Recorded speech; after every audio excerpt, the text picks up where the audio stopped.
कहानियों की सौगात में आपका स्वागत है। आज की कहानी है माँ की अंतिम इच्छा। एक बार एक बूढ़ी माँ को उसके बेटे ने एक वृद्ध आश्रम में ले जाकर छोड़ा।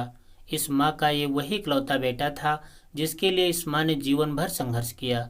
इस बेटे के लिए वो सब कुछ किया जो एक माँ को करना चाहिए या माँ कर सकती है, और आज भी अपने बेटे को किसी भी तरह की परेशानी न हो, इसीलिए आश्रम में रहने के लिए भी तैयार हो गई।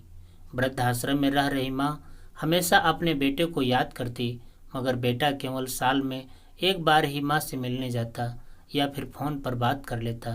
कई साल बीत गए। वृद्धाश्रम से बेटे को एक दिन फोन आया। उन्होंने कहा, बेटा जल्दी से आश्रम आकर के अपनी माँ से मिल लो, वो बहुत सीरियस है। बेटा जब अपनी बीमार माँ के पास पहुंचा तब वह अपनी आखिरी सांसें गिन रही थी। बेटे ने अपनी माँ से उसकी आखिरी इच्छा पूछते हुए कहा, माँ, मैं तुम्हारे लिए क्या कर सकता हूँ, बताओ। माँ ने कहा, बेटा इस आश्रम में गर्मी और मच्छर बहुत ज़्यादा हैं। यहाँ पर कुछ पंखे लगवा देना।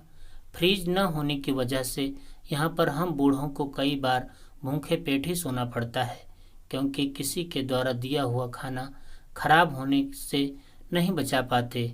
तो इस आश्रम के लिए एक दो फ्रिज भी खरीद देना। बेटे ने अपनी माँ की सारी बातें सुनी और अपनी माँ से पूछा, आपने इतने साल यहाँ पर निकाल दिए, आपने कभी भी यह बातें मुझसे नहीं कही, और अब जब आपके पास टाइम नहीं बचा है तब आप यह सब कह रही हैं, ऐसा क्यों? माँ ने बेटे को जवाब देते हुए कहा, बेटा मैंने गर्मी, भूख और पीड़ा सहन कर ली, लेकिन मुझे पता है जब तेरे बच्चे तुझे यहाँ पर छोड़कर जाएंगे तब तू यह सब सहन नहीं कर पाएगा।